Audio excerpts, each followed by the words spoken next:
Hi, and welcome to Class 1.1, The Current Portrait of Tech.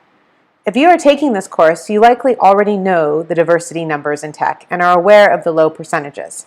However, it's important to review the numbers because it sets the stage for the reasons behind the new methodologies you're going to need to employ to find and vet diverse talent. After completing this module, you will be able to explain how pervasive the diversity problem is at big tech companies.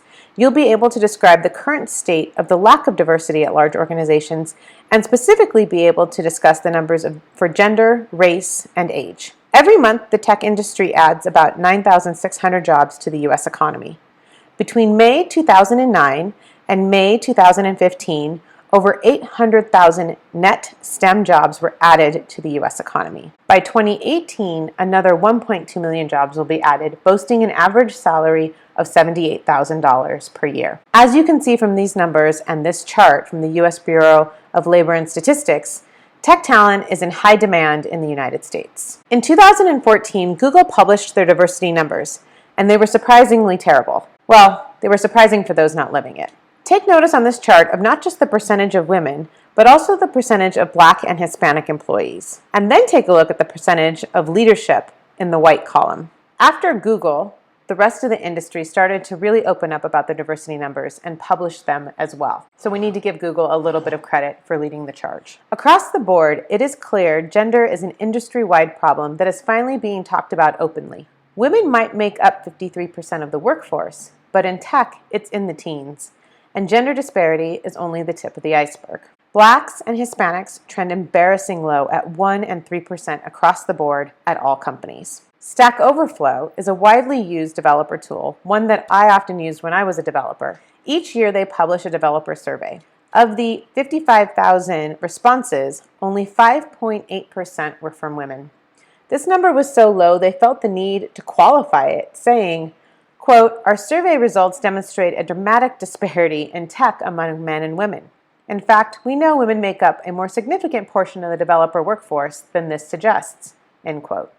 They went on to state that the results don't adequately reflect the larger portion of women developers from South Korea, India, and China. Notice they aren't mentioning female developers in the United States. From the same Stack Overflow survey, we see that the age reflects the culture and stereotype of the young male developer. The average age for a developer, according to their survey, is 29 years old, and the median age is 27 years old. All of these numbers are exacerbated by the low retention numbers as well.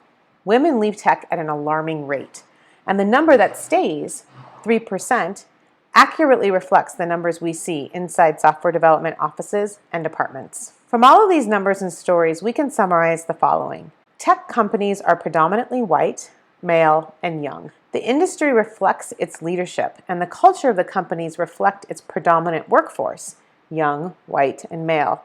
It also reflects who is being hired. The industry as it stands right now is closed to outsiders, and at the moment, tech hiring relies heavily on poaching and incentives. Who can offer the better perks? Dry cleaning, hot breakfasts, work from home, travel stipend? All of this means the hiring process is ripe for disruption. As a recruiter, this is where you can have the most impact because you can actively disrupt the industry through the practices I'm going to show you. You will be able to disrupt it in the recruiting, job description, interview, and hiring phases. And hopefully with leadership buy-in, you will also be able to disrupt company culture. To summarize, there is a talent shortage. There is a diversity shortage. The industry is unable to keep the diverse talent it does attract. All of this equals an unsustainable ecosystem that will require new ideas, methodologies, and practices. This also means that there is no silver bullet. Instead, there are many things you as recruiters can do to fix the ecosystem. We have just completed Module 1.1. Thanks for listening. In this intro class, we learned how to identify the gender, the race, and the age problem in tech, and we learned about how pervasive the problem currently is at large tech companies and organizations.